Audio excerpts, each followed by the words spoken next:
our ground, though trophies passed us by. From Craven Park to Wembley Way, with East-Hull grip we fight. Now we rise, our heads held high, proudly wearing the red and white.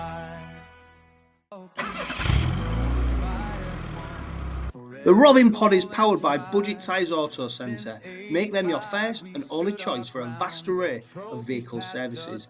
They are a reputable East-Hull-based car specialist and dedicated to providing quality services at reasonable prices. And don't forget, they are trusted by the players, club officials and supporters of Hull Kingston Rovers. Find them at 146 Leeds Road and ask them about the exclusive discount they offer Hull KR Rovers Forever members. Hello and welcome to the last Robin Pod of the season, and we're signing off in style with a bumper episode packed full of all the latest news and announcements emanating from Sewell Group Craven Park. We pay tribute to a true modern day Hull KR great, Shaun Kenny-Dowall. After years of leadership, passion and unforgettable moments in the red and white, we reflect on his legacy and what he means to the club and its supporters. Of course, we then look ahead to the next chapter as we welcome his successor, former Man of Steel winner and ex-Wakefield Trinity coach Luke Gale, who steps in to help guide the Robins into a brand new era alongside Ian Watson. There's plenty more happening on the recruitment front too, with the exciting arrival of promising second row Tom Whitehead from Warrington Wolves, plus the fantastic news that academy product Frankie Dearlove has committed his future to the club with a fresh 2-year deal. And of course, we can't ignore the headline everyone's talking about. The World Club Challenge at Hull City's MKM Stadium has officially sold out in record time. A massive moment for the sport and yet another huge statement of intent from the Red and White Army. So settle in, because this final episode of the season is one you won't want to miss. So let's get into it. Good evening, gentlemen. We have got a stellar lineup of guests for this Robin Pod special, the final one of the season. As I look out the window, Scott, I can see hailstone, I can see sleet, I can see icicles. Let's not forget, it wasn't that long ago, Scott. We'd have been playing rugby league in this, and we'd have been stood on the terrace watching it. Absolutely, it was great, wasn't it? I'm a bit of a traditionalist. I'd go back to winter, mate. I don't know. I know the conditions aren't great, and it was always horrendous pitches and boggy pitches and full of mud, but there was some good rugby played back then, proper rugby as well. So, but yeah, it's nice to stand on the terraces in, 20, 25 degree heat during the summer inset and watching your team in your shirt and shorts and flip flops if you need be. Yeah, but it is what it is, isn't it? Rugby's rugby, but it's definitely a different game in the summer sport, definitely. James, I know where you'd rather be, and it's stood on a sun-soaked terrace in the East Stand in the middle of summer rather than the winter months, no doubt. It's got to be, surely. Absolutely, yeah, yeah. Got the t-shirt from the winter months, and I know which one I prefer when getting advancing years, etc. But yeah. It's funny because when you sort of think about it as well, I'm just trying to think about what it'd probably been like the Regal Trophy or John Player Trophy quarterfinals round about now. They're usually mid-November, weren't they? And then the semi-finals that were in December, and then the final in January. Yeah, so and would have had possibly had a Kiwi or a kangaroo tour as well. That'll just be and I tell you what, I'm not really old enough to remember them days gone by. Do you know why I felt sorry for, Scott? Who I really felt sorry for, especially when you look at the kits that the Robins were wearing. The kit man who had to clean them shirts back in them days to get them white shirts back to white. I mean, playing on them mud-soaked pitches, it must have been a terrible... Bonesy's got a terrible job now. I think he uses a jet wash to do it. God knows what they used back then. Yeah. I mean, most games back then, if it was a muddy, boggy pitch, the team would come out with a different shirt on second half as well. They still have the muddy shorts and the muddy socks, but they'd have a brand new clean white shirt with a red band for the second half. And so there was back in them days with 13 players and only 2 subs then, there was like 30 shirts to be washed by the kit man back then. 15 pairs of shorts and 15 pairs of socks, but 30 shirts back then. So interesting. Tough job. I tell you what, Carl, let's fast forward it to the present day. And last couple of weeks has been rumours circling about the future of Shaun Kenny-Dowall at the club and whether he'd be part of this setup going forward. It was confirmed yesterday, wasn't it, that he's now departing. He's for personal reasons going to stay down in Australia, which is probably quite understandable. I think he's got a young family. I mean, recently, well, in the last year or so, he's had a baby. His family have had a baby. He's now decided to take up the option of staying back in Australia, but he's a person, Carl, who leaves the club as we use the term legend quite a lot these days. I think Shaun Kenny-Dowall he's a great player, and he'll go down in the history books as being a Hull Kingston Rovers great. And ultimately, when you look at the reasons for why he's departed the Robins, you can't blame him. But what a legacy, what an impact he's had at the club during his 5-6 years that he's been here. Yeah, excuse me, but he's been massive for the club. I mean, you could argue that he's been as massive as Willie Peters and the rest of the last 4 or 5 years who have been involved in getting the club to where it is at the moment. But Shaun Kenny-Dowall for me is, people use the word legend, don't they? But he's been a massive influence within this group. His experience on and off the field, obviously captain, and then he's obviously brought Hargreaves in, and he's got connections throughout the world of rugby league, hasn't he? So he's been massive influence on and off the field. So yeah, it's sad to see him go, but let's be grateful what he has done for the club. Yeah, I mean, Scott. I bumped into Mikey Carter, who does 𝗀𝗂𝗃𝗀𝗏 shirts in Argos yesterday. It's funny because then was talking about Shaun Kenny-Dowall and the news and what's happened. And he reminded me of the fact that first season when he first came in under Tony Smith, there was a lot of people questioning his impact and what he was bringing to the side. It's funny how we've then, as we forward on to where we are now. But he was a player where if we're honest, a lot of Rovers supporters were putting question marks over him.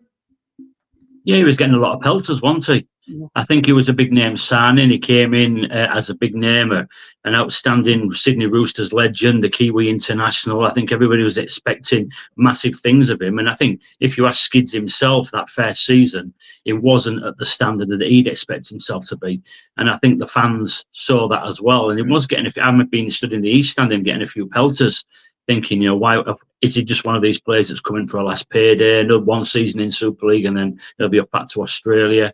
But then in his second season, he just flew, didn't he? He was absolutely superb. And I wouldn't say it was bad first season. I think he got better as the season got on, and once he settled into the way of UK life and English life. But certainly that second season, when he really hit the ground running from that pre-season onwards, it was just absolutely superb from then on, be it as a player or as a captain or as a coach or as an influencer and as a leader.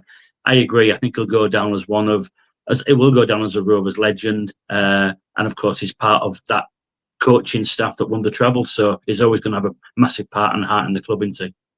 Yeah. And I think, James, what most people will say about Shaun Kenny-Dowall is great player, obviously, great coach, but what a great bloke. He's always got time for people. He's a player. You know what? We do it quite well for a lot of players who come over from Australia and New Zealand, where they just get a connection with the club. And this isn't just been recent history. This has been, you go back to the 80s, the late 70s, where players just connect with a club. Shaun Kenny-Dowall's the latest one who came over here and got it, and the supporters resonated with him, but also it wasn't just us, what we got from him. He got a lot from us, and his statement, his message when he departed the club and what was announced yesterday is clear. It shows clearly just what an affection he's got for the club. And this is a player who's been at the highest level of rugby league in terms of the NRL, in terms of New Zealand, and yet Hull Kingston Rovers have probably got the biggest part of his heart right now, which is crazy, isn't it? But it just shows you what an impact we can have on players. Yeah, it is. I think if you look back in history, you look at the players who said who've got the club, and they're the ones that we remember the most, obviously. But going back to when Skids started the club, I think obviously you have to think, well, obviously came with that big reputation, and I think you're looking back, you're probably trying too hard at that beginning of that first season he was in 2020, and then it was a COVID season, so it was just certainly disrupted. He'd come over from Australia, brought his family over, then we had COVID, and you're playing in front of empty stadiums. But Scott said that second season, it's almost like a switch had been flicked, and it just basically became the Kenny-Dowall that would been the great of the New Zealand team and Roosters team, going back years. And you look about what he's brought to this club, and he's been one of the constant thread. He was one of the constant threads through, the renaissance of the club. He was there at the beginning. Let's face it, and he helped build the ethos. He's built, helped bring players on, and saying we probably wouldn't have got 𝗀𝗂𝗃𝗏𝗃𝗃 if he wasn't best mates with Skids. And at the end of the day, the proof is in the pudding. He's going to leave, going back to Australia with his family. He's a treble winner, as a coach, and the fact that his mate has come along and helped us get to that level. He will go down as a legend for me in the annals of the club. And yeah, just wish him all the best in the future. Yeah, here's a little quiz question for you. When he made his debut back in the 31st of January 2020, when we played Wakefield, and it probably shows you the upward trajectory of the club from that time to where we are now in terms of the lineup. I'll tell you what, if you can name some of the players, you'll be doing well. I'll give you a clue. There's there's two players in the current lineup who are still there now. Other than that, it's a tough one. But any fullback who you got? Adam Quinlan. Who was Shaun Kenny-Dowall partnering on the wing? Who was his winger?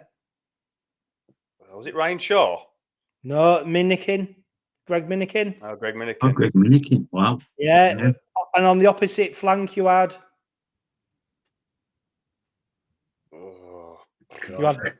Ben Crooks, and his centre was. There you go.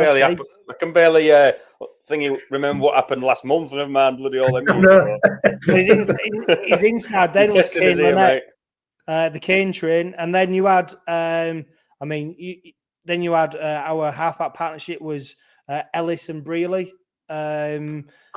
We had Litton at hooker. He started that game with George Lawler and Daniel Murray at prop. Daniel Murray. Wow. Yeah. And then in the second row, you had Matty Staunton and Harvey Levett. Jordan Abdul at loose forward in that game. And then on the bench was Robbie Mulhern, Mitch Garbutt, Adam Marr, and Elliot Minchella. The same, yeah. How many of them, though, that you just named out, how many of them would get in Rovers starting 17 now? Two of them. Jedler and Minchella and Minchella. Yeah. Yeah. So but after that, you're struggling, aren't you? To be fair, but I think that highlighted at the time why Tony Smith wanted to bring in somebody like Shaun Kenny-Dowall to try and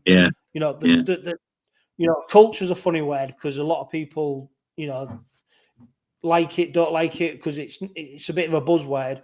But at the club at the time, it wasn't great, was it, in terms of what was happening and something dramatic needs changing. That's why Tony Smith ultimately and Shaun Kenny-Dowall was, I think, ultimately the catalyst in terms of then the playing group and raising the standards. And there's a reason he's been here then for so long because he's shown what an utmost professional he is.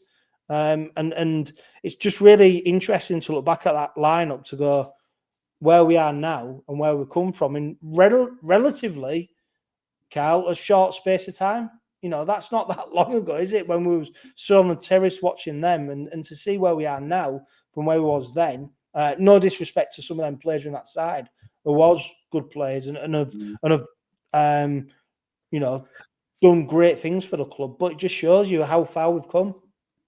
Well, I think it's evidence on, like you say, how far the club's coming on the field and off the field, and obviously Skids was a massive part of that change within them few years. So a lot of what we've just discussed in terms of that team you've read out, you know, that's sort of the proofs in the pudding with that, isn't it? So it clarifies everything we've discussed.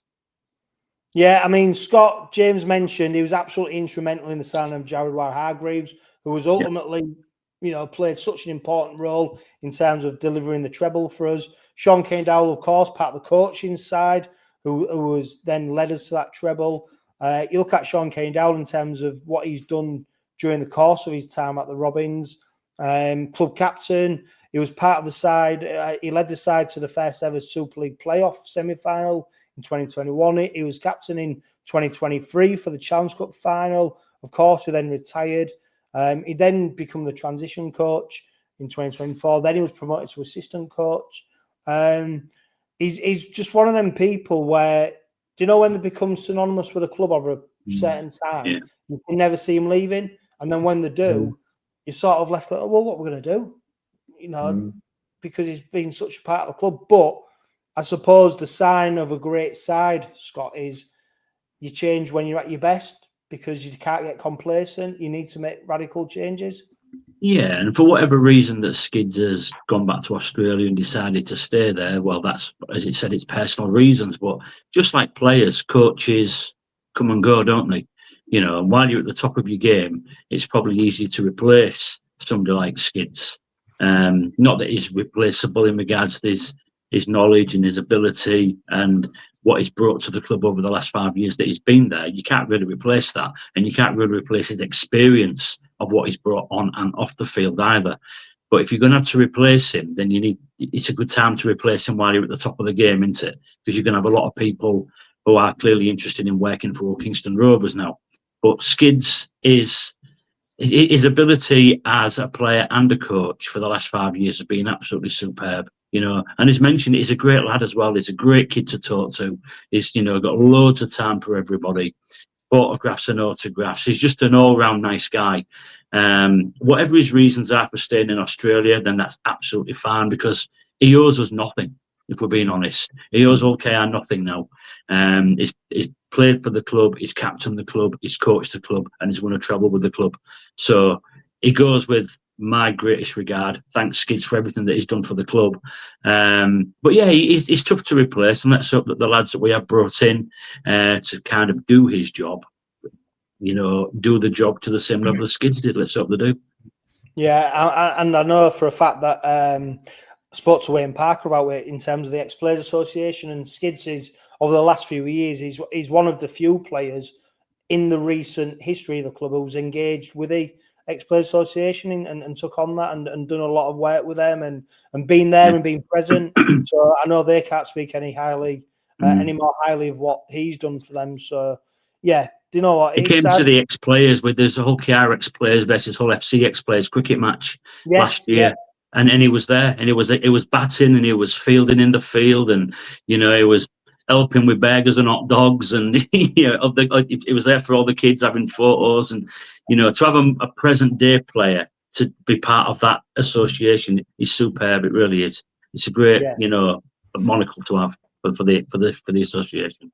Yeah, no doubt. And James, have you got a favourite Shaun Kenny-Dowall moment, or is it just the overall legacy that he's left? I think it's just the overall legacy and what I said, what is brought to the club over the time he's been here. You know, it's like I say, you read out that team who was there in his debut, and just, you know, in that 5 years, you know, when that 2019, 2020, you remember we were scrabbling around for getting players who nobody else wanted. and hope, trying to cobble a team together who would compete. Now we've probably got players who want to come to the club because of who we are and where we're going and what we've achieved. And Skids has been part of that. He has helped build that culture of a winning mentality. And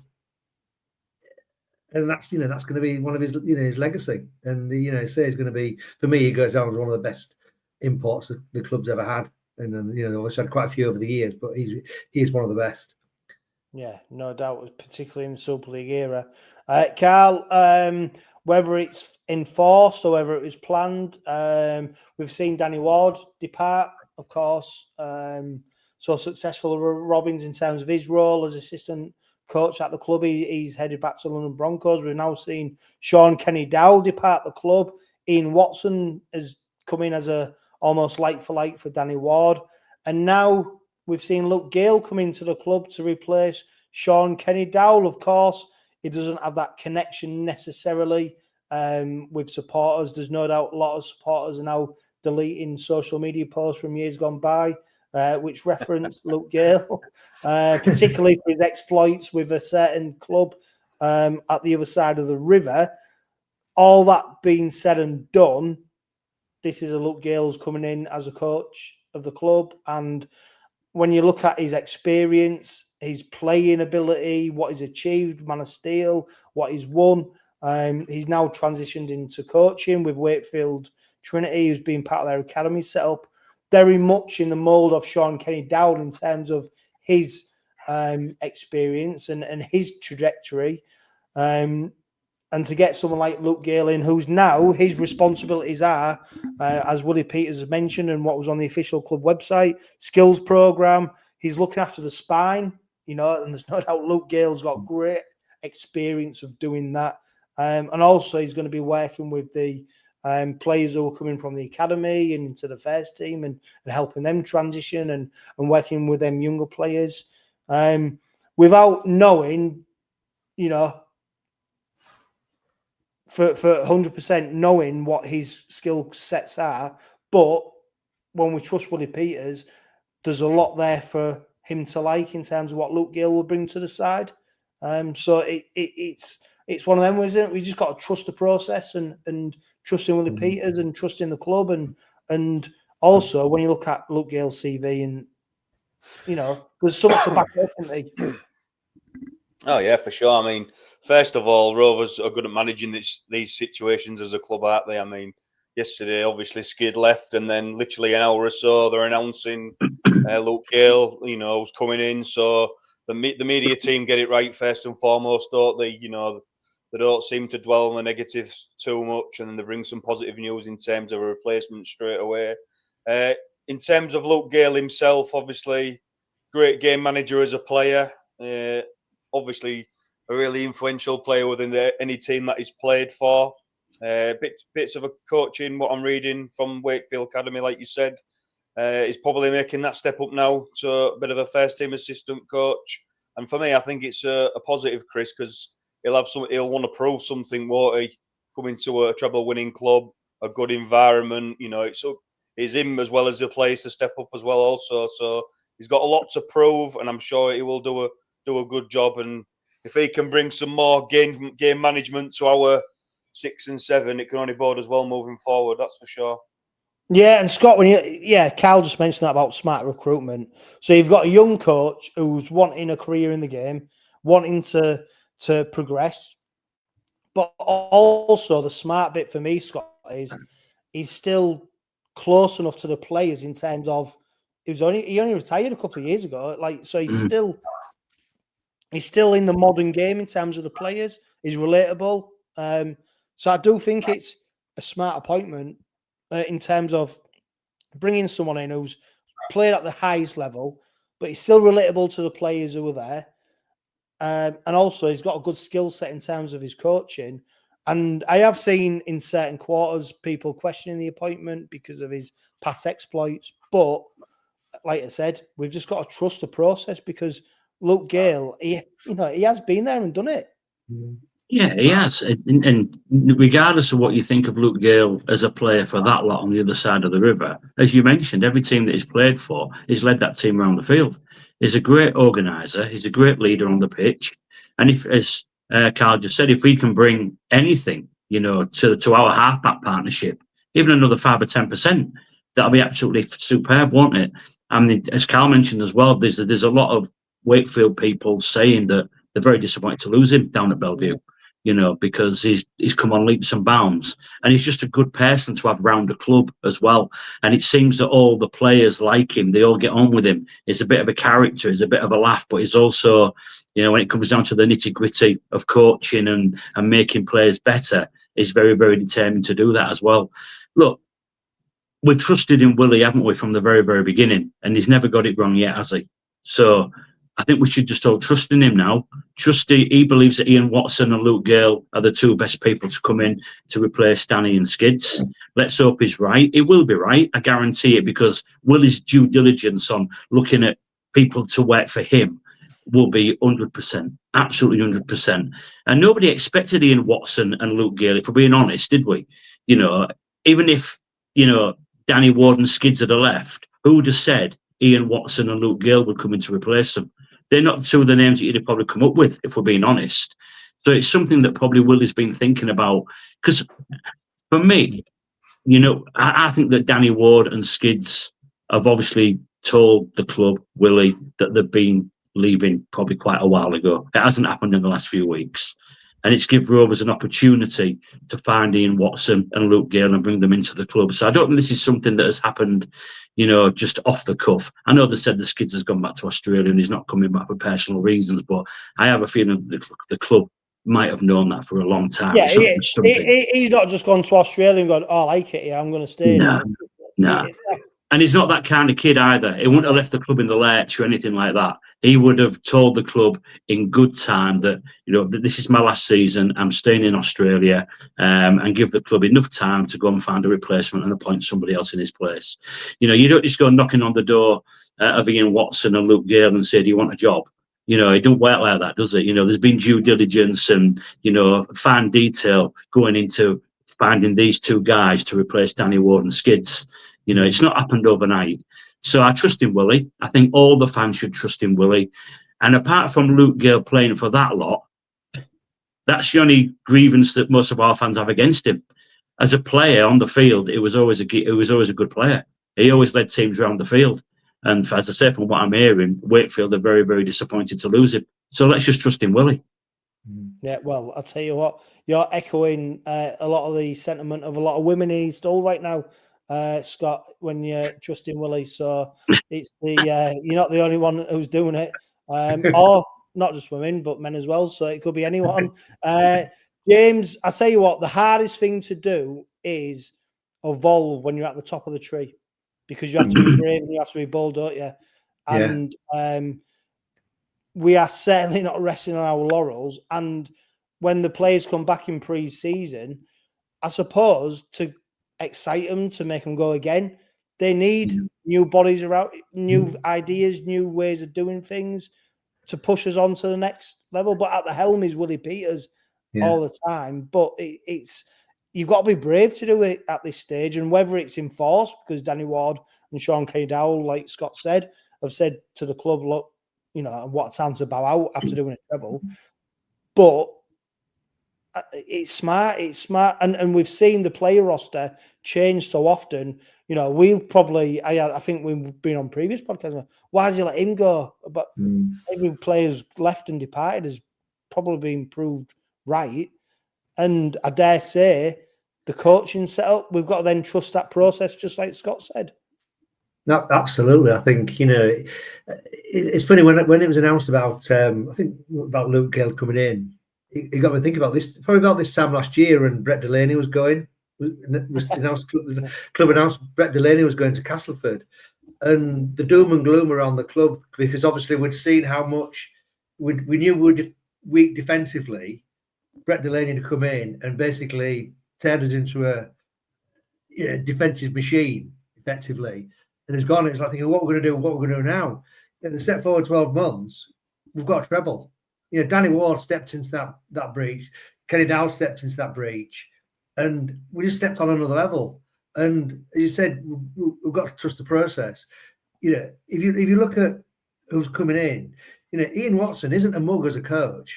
You look at what he's done at Salford. He took, you know, a Salford full of pretty, you know, let's say, you know, average players and Jackson Hastings, and took them to a Challenge Cup final where they lost by 1 point, and took them to a grand final. And on the way, they beat Wigan at the DW. And you got Luke Gale, as I said, you know, as a player, he's got that skill set to, you know, take a team around the pitch. He basically, I think, effectively won Castleford their league leader shield in 2017.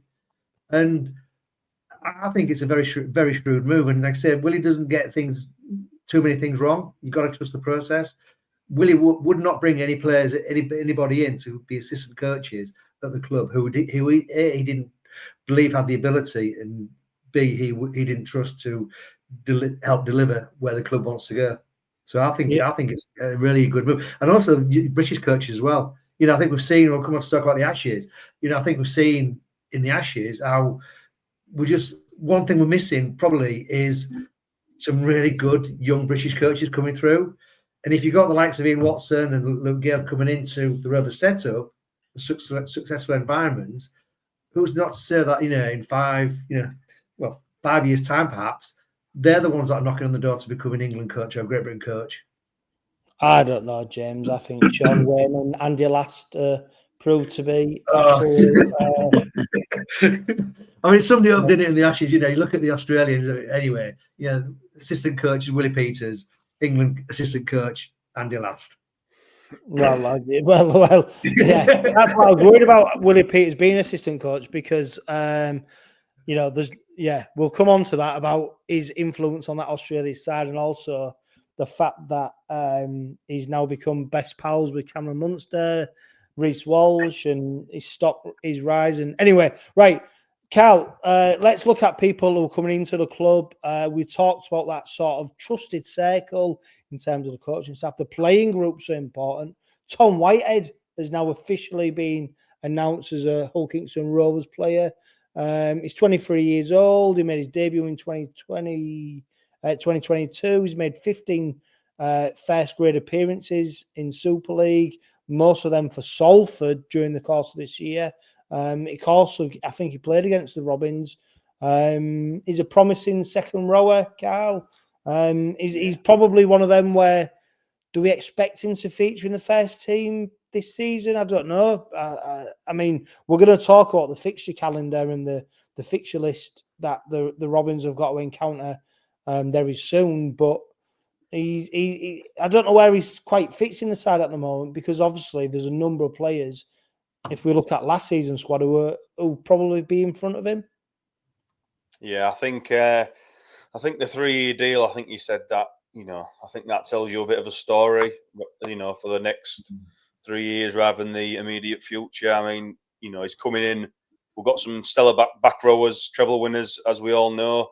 So if you're not a major coup in terms of signings, and you're just sort of a squad player like Whitehead will be, it'll be difficult for him to break into the squad next season. He possibly could go out on loan elsewhere to get that, you know, that environment experience. But I don't see him breaking into the 13 or even the squad in 2026. I think it'll be more like, you know, 27, 28 as his contract sort of, you know, pans out. So, but no, again, he's another good young player and he's here for the long term. So surely that's only positive.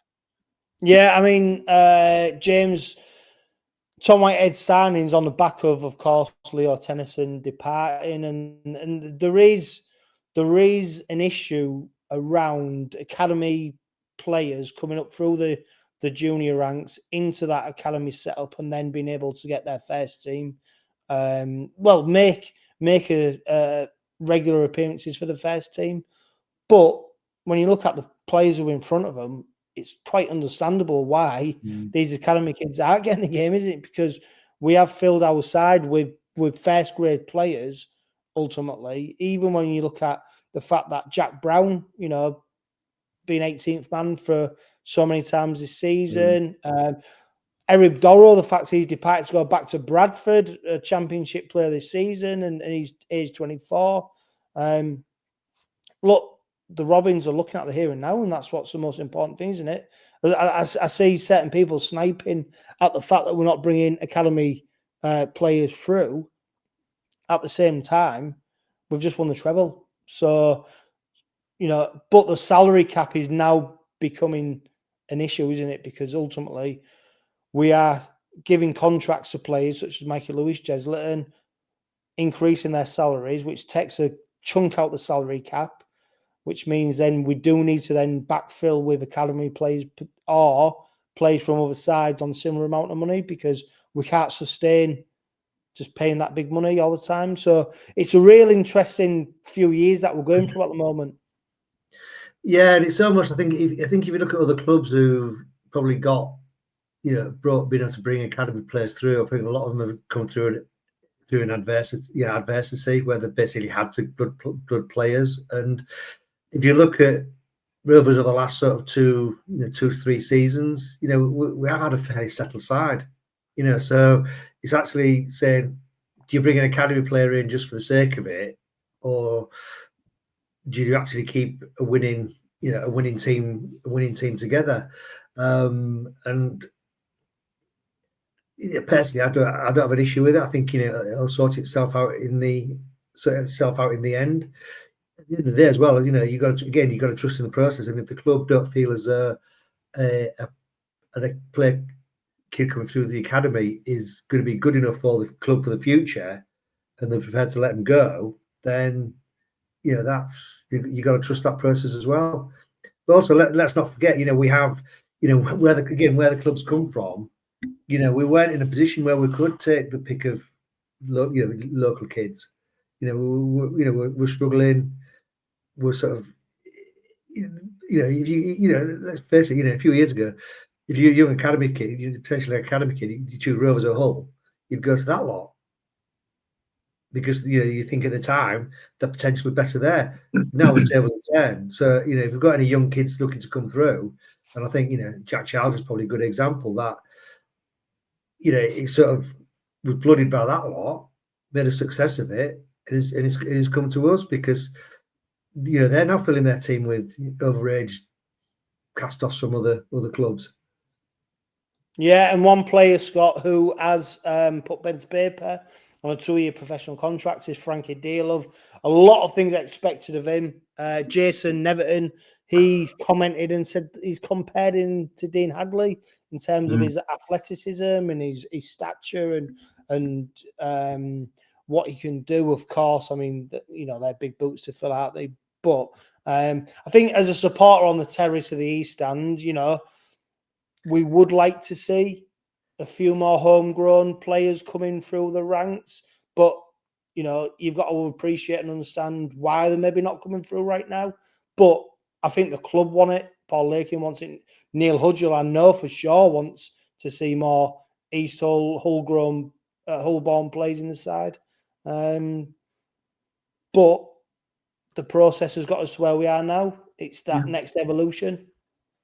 It's really difficult, isn't it, to bring anybody in when you're the treble winners? It's so difficult. What do you do? Bring a load of kids in and finish ninth? Well, what's the point of that? And out of all the kids that you do bring through, you could fill the team with a load of kids, and you might get 1 or 2 who actually make the grade, but the rest of them probably won't.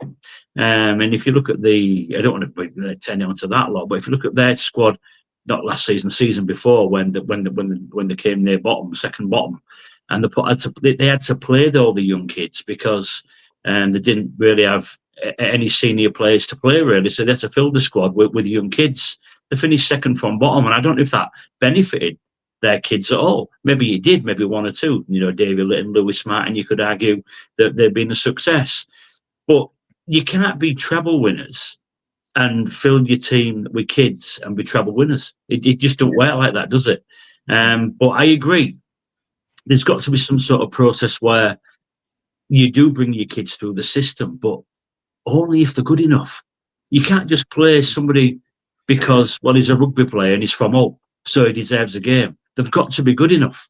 They've got to be able to maintain a level to play at the very, very top of the sport. And if Rovers' view is that they're going to be challenging for trophies for a number of years to come, well, the level of player to play at that level, it's huge, isn't it, to maintain that level of consistency and, athleticism and mentality to play at the top of the game. Yeah, I agree. Young kids have got to come through the system, but it can't be at the detriment of then suddenly going from treble winners to finishing 7th, because it don't make any sense whatsoever. So you might get one young kid that comes through the system, but let's hope it's Frankie. Let's hope it's Frankie Dearlove. I've heard good things about him. I've seen him play a couple of times in the academy. He looks a good lad. And yeah, he's got that physique of Dino, and he's got the work rate of Dino. And I think that's the kind of player that Willie likes. So let's hope that, Frankie makes a go of it, and he's got a 2-year deal, and he's got to prove himself over the next 2 years. I don't know how often he'll get in the 17, or if he will at all, or will he go out on loan and develop himself? He might do.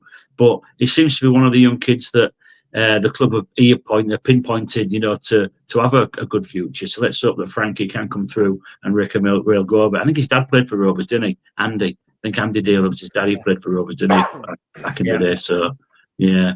So let's hope Frankie can do it. Yeah, I mean, Carl, it is a romantic notion, isn't it? Of course, we want to be, we're still in East Hull. We want to be cheering on East Hull lads who are wearing the badge, but the club's at a different level now in terms of the standards and the levels it's got to maintain, and it is cutthroat. We've seen the first team squad cut by Willie Peters, players who have, like we mentioned earlier on in the Robin Pod, where players we thought were good, and then Willie Peters has cut them, and then ultimately they have gone on to not meet the standards that we thought they would. It's a cutthroat business, and that's whether you're 18 or 28. If you're not up to it, you're out, and that is the level we're operating at. And I think we do romanticize sort of the academy and bringing youth players in, but ultimately supporters also, we just want to see a winning team, and what we've been really good at is welcoming players who bring us success. So hey, look, every supporter wants to see local lads going out there and representing our club at the highest level, but that's easier said than done. And at the moment, the process is what it is. The players that have been brought in to do the job are the players that have been brought in to do that job, and we've just got to trust the club and what they're doing, because we're the best one in the world. They want the same thing as us. It's just easier said than done. We're looking ahead to the World Club Challenge, Carl. It was announced today about the Challenge Cup and the format for that. They're going to a regional round, so round 1's going to feature 34 community clubs, round 2, 21 championship clubs, because they say 21 championship clubs. They've not actually sorted out the structure of the championship and what League One will be, which is, well, I'll tell you what, let's talk about this. I mean, Carl, it's a joke, isn't it? We actually do not know the playoff format for next season's Super League. We don't know the promotion and relegation format. And we are literally, as I look at the calendar, it's November. And we are 1, 2, 3 months away from playing. Luckily, Rovers seem to just plough on and do what they need to do, or what we need to do for the best of the club. But as a competition, the structure right now is just, nobody knows what it is. We know how many teams are in Super League, but we don't know what structure. We don't know the format. We don't know Magic Weekend. We don't know anything. It's crazy. Yeah, and I think without putting too much of a negative spin on it, Chris, I think that's the downside to the game in this country. We get very little information, and then all of a sudden there's just a brain fart and a decision's made. I mean, for me, you talk about the 14 extra teams in Super League now. Them teams haven't had what they had 3-4 months to plan. You're asking teams that have potentially been part-time for a long time to turn around players, to turn around facilities, to turn around squads, etc. And that's just in the top league and Super League. So this talk of Championship and combined League One We don't know if that's happening, but there's been talks of it. Like you say, we're not 100% sure on Challenge Cup and which teams are in Championship will go in at what times. So everything's just up in the air, isn't it? And it's, you know, without putting so much of a negative spin on it, like I've just said, it's difficult to talk about anything positive or try and plan, you know, especially for them, you know, so-called part-time teams. It must be really difficult, and I don't know. It's just a shambles at times, isn't it? And it's disappointing, really. But you've just got to try and get on with it as best as you can. And the clubs that will do so will hopefully, you know, make a good stab at it moving forward. Yeah, I mean, Scott, you look at the side Bradford have assembled, for example. You look at the players they've recruited, like, you know, it's really hard not to be disrespectful, but they're not at the top table in terms of recruitment, are they? And with the best will in the world. And also, this is you know, Bradford, for example, it's a club who we're now having to not only transition into Super League, they're having to transition from being a part-time club to a full-time, which in itself, like, if you was a business, that's a huge transition, isn't it? That's, you know, all setups, let alone what happens out on the pitch, and then we're expecting them to make a fist of it. I mean, 8-team playoff, is that feasible? Is that good for the game? I don't get it. I don't know. That's what they're talking about. Yeah, well, you know my views on the playoffs anyway. I think they're a load of nonsense, and I've always said that. Is what the fact you could finish 8th and be called champions is nuts, isn't it? But crazy. But if you even look at the Challenge Cup, back to the old format of the when it was just a 4, you'd have the semi-finals, and then you'd have the final.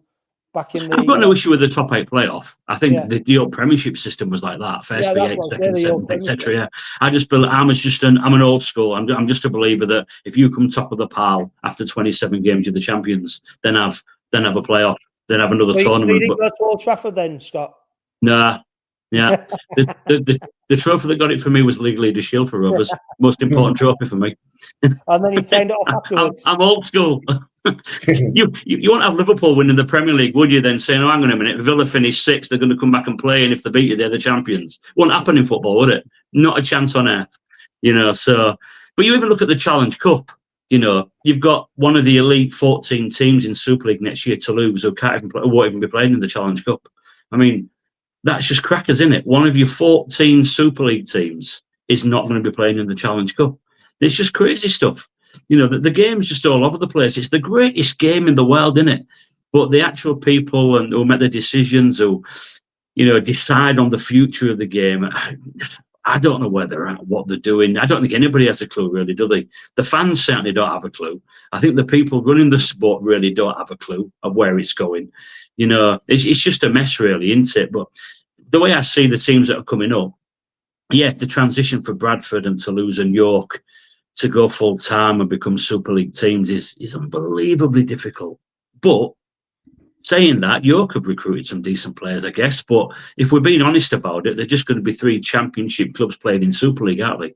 And if we're being realistic, those 3 clubs are going to be the bottom 3 clubs come, you know, next September, aren't they? If we're being truthful about it, you know. So I don't. Castleford might have something to say. Yeah, Cass might be in there, maybe. Yeah, maybe. But yeah, no, you know, and what you don't want to create is basically a competition where the top 8 teams are playing credible fixtures that people want to watch, and everybody else is just playing, well, just make up games out these. Because, but you've already had that in the last couple of seasons, haven't you? You know, the bottom end of Super League with 12 teams has been like that. So extending it to 14 is just, for me, it's just going to make it even worse. Can I just say, Chris? Well, I don't know. It depends what you're going to say. No, this might sound controversial. For me, there should have been less teams rather than more teams in Super League. I'd have gone 10. I'd have gone 10. Yeah, because let's make the product we've got the strongest available version of, and not blowout scores after blowout scores. Because if I was a betting man, I would put my house and everything I own on a lot of blowout scores next year, and we don't want to see that because it damages the product. I genuinely think, James, when I genuinely think, and the motivation for getting more teams in Super League is more fixtures, more people through the gates, more away fans, and I think it's almost going back in time to go. That's the way that you're going to get more revenue into clubs. I just can't see, because don't forget as well, they didn't consult with Sky, who were the main rights holders for the cover. So there's an extra game now. Who's filming it? Oh well, it might go on. What is it? Super League, the on the app, but there's no consultation. There's no forward thing. It just seems to be knee jerk. Anyway, we'll see what happens. Thankfully for us, the Robin seems to be at the top table of what's happening. What it does though is throw into when we look at especially the early season. You know, we've got Challenge Cup games, we've got a World Cup Challenge. We're flying to Las Vegas. We've got a league gate. That early part of the season is so busy for the Robins. It's going to be interesting for us to see how we deal with that, because there's a lot going on at that time, James. Yeah, it was fantastic though, isn't it? I was thinking today, in February, we're going to play in Brisbane Broncos on a Thursday night, going to Vegas, play Leeds in Vegas. You think of the exposure the club's getting on a world stage. Well, we're going to be on, we're going to be like top of on the NRL coverage for 2 weeks solid, and all we're going to talk about is OKR. It's great, but I agree. It's going to be quite an interesting start to the season. I think we're probably going to end up Bradford away on for the first league game, because that's. Well, I was going to say, James, because with the new Challenge Cup format, we will enter the Challenge Cup weekend of the 6th of February. Super League starts the weekend after. Yeah. Then we play the World Cup Challenge. Yeah, in Vegas. Then we go to Vegas. So it's an incredible start to the season, let alone the fact that, like we mentioned on the last Robin Pod special, the fact that we've still got players, managers, coaches not in the country. Rovers fame themselves on their tough pre-season Tenerife camp. But when you look at the fact we've had Jez Litton, Mikey Lewis, Joe Burgess, Rhys Martin, Arthur Morg, Tyrone May, Louis Gorman on international duty. They've gone right to the end of the season. Some of them are pivotal players, like important players. Yeah. It's going to be a really, really tough time this early pre-season and going to that first month of the season as well. It's going to be really difficult for us. Yeah, it is. There's no getting away from it. But if we want to be successful, that's probably one of the what's the downside of it. But that's one of the consequences of it happening. If we hadn't have beaten Wigan in the grand final, we wouldn't have to worry about a game against Brisbane. We'd probably been trotting over to Castleford or something like that. I know which what I'd rather be doing, playing Brisbane in front of 25,000, and then going to Vegas. We probably wouldn't be going to Vegas if the club hadn't evolved so much, and the club's attendances hadn't increased so much. We hadn't taken so many to away games and everything. We wouldn't be going to Vegas. So yes, it's going to be tough, but also just look at it as just a mark of the success the club has got, and the esteem it's got, the global coverage they're going to have. You think about the coverage of those 2 weekends in February. As I said, Brisbane on the Thursday night, Leeds in Vegas on the following Saturday night. 5 years ago, when Skids came to the club, if you'd have said that was going to happen, you'd have said, "I'll have whatever you're smoking." It's just unbelievable, and I'm looking forward to it. Yeah, it's going to be tough, but so what? I'm just looking forward to it. Yeah, and I tell you what, Carl, James is completely 100% right, and I'm not moaning one bit about where we are, what's ahead of us, and what we've got to look at, and what we've got to enjoy, and what we've got to celebrate. The realism is that maybe come March, April, if the results are what we want them to be, the club's been through a tough time in terms of what they're doing. The fingers crossed bit is that the hope is, Carl, actually it doesn't become a problem. And actually, there's such a well-oiled machine that these players, this coaching group, are able to then just navigate it and get us through to the point where actually, going to Vegas, playing a World Club Challenge game, playing the Challenge Cup early, it doesn't actually affect us, and I think that's what the club are trying to do.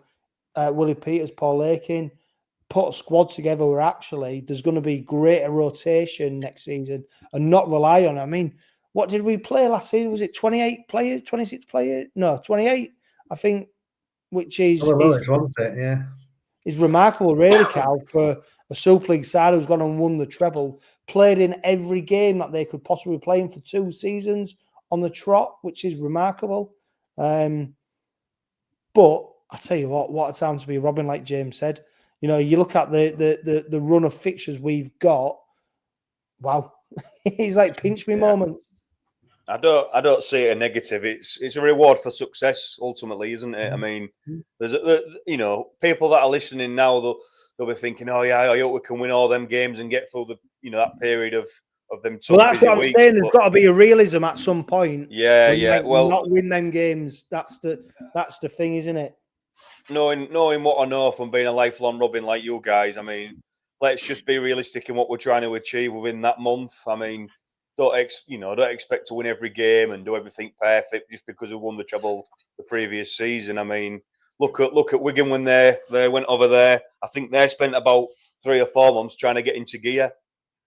So at the time Wigan was the team to beat, wasn't they? So, and they had the best squad. So there's a good chance we could fall off for a period of a few weeks. Even if you win the Vegas game and you come back, the lads are still adapting to getting back into England, and it's been a busy schedule, travel, etc. So there will be a drop off, and I'm sure most intelligent Rovers fans, they'll understand that and keep backing the boys moving forward. And like you say, it's a reward for our success. So I only see it as a positive moving forward, mate. That's for sure.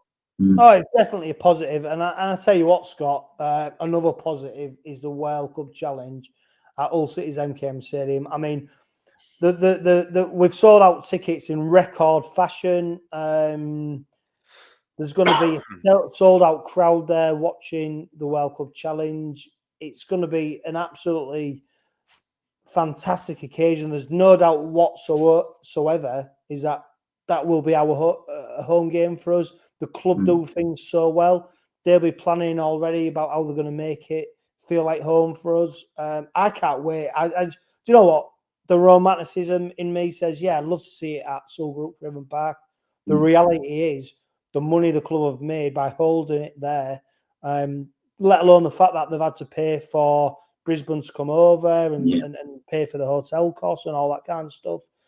For me, the justification is the fact it's sold out. Corporate hospitality, sold out, big money. It had to be there because we couldn't justify it being at Sewell Group Craven Park as much as we'd want it to be there. No, definitely not. And you wouldn't have wanted to take it out of Hull, if you're being honest. I had rumours of Elland Road here and, these others. That would have killed it. Yeah, and you would never, ever have probably got 25,000 people from Hull travelling out of town. It wouldn't have happened. But the fact it's in Hull and it's going to be at Craven Park West is absolutely fantastic, isn't it? It's absolutely brilliant, that we're playing at City's ground and it's going to be red and white for the night and it's going to be full of red and white supporters in a World Club Challenge, bringing over the Brisbane Broncos. Just let that sink in. The Brisbane Broncos are coming to Hull to play our beloved Hull Kingston Rovers in a one-off game to become world champions. If somebody just said that to you 5 years ago, as we're talking about in 2020, you'd have laughed them out the ground, wouldn't you? You'd have laughed them out the ground. So regardless of what that score is that night, the whole spectacle of the evening and what it's going to do for OKR as a club, as James said, the profile going live throughout Australia and then the following week Vegas going live in Australia again. It's unbelievable. It's just unbelievable. And 25,000 red and whites. I know there's not going to be all going to be 25,000 Rovers fans because people will be taking friends and family, and there'll be fans from other clubs there as well. But predominantly, that stadium is going to be rocking with red and white that night. And I don't think Brisbane will realise what they're walking into. And they're just going to be walking into an absolute cauldron of red and white noise, aren't they? You know, what a spectacle. And if somehow they can make the outside of the stadium, you know, all lit with red and white lighting and stuff like that, I just think that'd be absolutely brilliant. All that sort of stuff. It'd look great, wouldn't it? Yeah, well, I'll tell you what, James, over recent years, it's home from home. Yeah. It is, yeah. Exactly. Yeah, it's got Craven Park West. I think we made it our own over the last few years anyway. So. You know what the worst thing is as well? Is like I go to the Rovers with Carl. He's bought his ticket in the frigging away end, like where he buys it every time we play there as an away game. Yep. No stand. That's it. Yeah. Stick to what you know. Yeah. Brilliant. It's going to be, I'll tell you what, it's going to be fantastic. And do you know what? The only people making noise about it aren't the Rover supporters who are quite happy just to go watch the World Cup Challenge. It's everybody else who seems to be making song and dance and about. And also, I do know there's a couple of people at Hull City who used to work for the Robins who are quite well versed in helping us out at the moment. So yeah, absolutely. So it will feel like a home game for us. Yeah, of course. We'd love to be in the East Stand, wouldn't we? You'd love to be stood, James, in the East Stand shouting abuse at Reece Walsh, like I'm sure you would be doing. But as a club, we're at a different level now. We need to maximise on these opportunities. The crazy thing, we're going from literally playing a World Cup Challenge, and then a few days later, thousands of Robins fans are flying out to Las Vegas to watch the game of rugby league. It's just dreamland. Yeah, it is literally dreamland. Yeah. I think the only positive of those first 4 games, you know, is that obviously in the Challenge Cup we'll be playing a Championship or a League One team, won't we, away from home? And then if it is, and this is no disrespect to Bradford, but if it is Bradford away first game, that's better than going to Wigan or a Saints or a Warrington or something like that, isn't it? You know, so you might be able to manage. We talked about squad depth there. We might be able to manage our squad over those first 4 games, certainly in the Challenge Cup game and maybe the Bradford game as well. So it means that the World Cup Challenge in Vegas, you know, all the games are important, but those 2 games can be protected with the senior pros. I don't know. I'm sure Willie will have it all under his wing. All I'm saying, if I was Sky and I wanted to open up the Super League season, what a great way to open up the Super League season would be to all Rovers versus Wigan. And we've got the potential going Wigan, you know, then it's going to be Brisbane, Leeds. But you know what? Like you guys have said, you know what? This Robin side don't share a challenge. As supporters, we shouldn't share the challenge. Embrace it, take it on, and let's see where it is. Because you know what? This club, this side, our coach Dave, absolutely fought. We fought for this. We've wanted it. So bring it on. It's literally bring it on because it's going to be exciting times. A few rumours going around at the moment about potential signings. Carl Lawton is one. Carl who's been mentioned, of course. He's been mentioned a few weeks ago that he's been able to talk to Super League clubs. The rumours circulating are that he's going to be a Robin. There's also some rumours that Bill Leyland's going to be going back to London on a season-long loan deal, which would probably make sense if you're bringing Lawton in because he's like a utility forward. Can also fill in that hooker. We're still waiting for like some signings to be out. It's a bit of a jeopardy time at the moment, aren't we? Because we're not quite sure. Like I said, we mentioned Tom Whitehead earlier, but there's still some signings still to be made and announced. Yeah, I think when people start coming back from breaks and getaways and all that type of thing, the rumours sort of either come true or they don't, do they? So you're in that window of things might happen or they might not. So ultimately, between now and Christmas, I'd imagine there'll be a few things ironed out in terms of that. So keep your eyes peeled and your ears open, and I'm sure we'll find out. Things will be confirmed in terms of players' ins and outs. Yeah, I mean, James, if you look at the squad as it is now, and where you'd like to see it strengthened, do you think there's any weaknesses? Do you think there's any gaps there that we do need to sort of improve upon to make us even better in 2026? Tough one. Probably another prop forward. That's probably the only thing I think place I'd look for. I know we've got Tom Whitehead coming in, but just another block busting forward, perhaps. But other than that, it's hard to identify where somebody else would drop into. Yeah, and Scott, there's no doubt in there that 𝗵𝗂𝗡𝗏 and Jared Hargreaves had such an impact, of course, on the pitch in terms of what they did in the big games. I suppose it's how you replace that off field, isn't it? Because they had such a huge impact on the players. But I do remember, I can't remember what interview it was. I think it was Willie Peters or Elliot Minchella said that these players were brought in almost as not teachers, but to set the standard, to learn off. And then the team now has got leaders, Jez Litton, Elliot Minchella, James Batchelor. Actually, they're now the ones who step up. They are them players that we saw last season. So actually, we don't need maybe them transformational players coming in now, because the whole point of them coming in was to impart their knowledge, wisdom on the existing players for them to step up. Yeah, I think so. And I think, you've got a squad there now of treble winners who know how to win games of rugby league at the end of the day. And you've got leaders there, haven't you? You have got, and all those lads that I learnt off 𝗀𝗃𝗏 and Mickey Mack last season as well. It wasn't just what they brought to the pitch, it was more what they brought off the pitch. I remember speaking to Shaun Kenny-Dowall middle of last season, and he was saying that, when Jared and Mickey Mack are pulling the shirt on in the dressing room, the rest of the lads stand tall. They stand tall with that because they've been there, they've seen it, they've done it, they know how to win games of rugby league. But the rest of the squad also now know how to win games of rugby league, don't we? We know how to win games now. So it's the responsibility of your senior pros to step up and bring the other young kids through, the younger ones. I think players like Noah Booth might get a bigger shot next season. There'll be lots of other younger players as well that will get a go. But we've got a team of leaders and we've got a team of winners now. And I think it's great that you had Jared and you had Mickey Mack for a year, because let's be honest, they were signed for October the 11th, weren't they? That's what they were signed for that game, to win the grand final.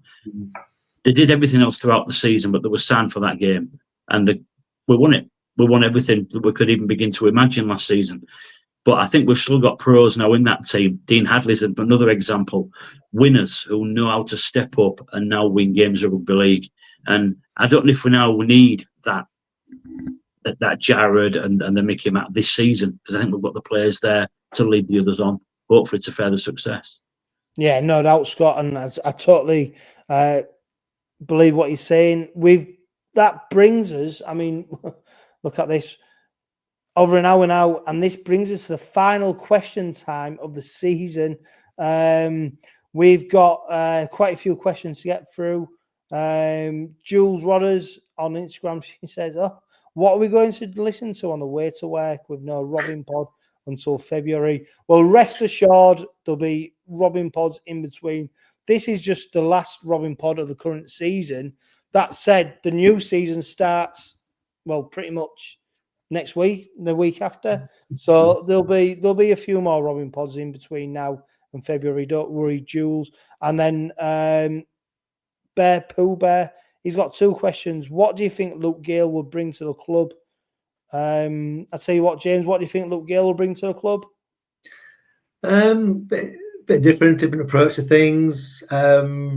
Just some creativity and innovation, I think, and just a guy who clearly wants to develop his coaching career. He seems to be doing sort of good reports from Wakefield, and he's going to bring bags of enthusiasm, I think.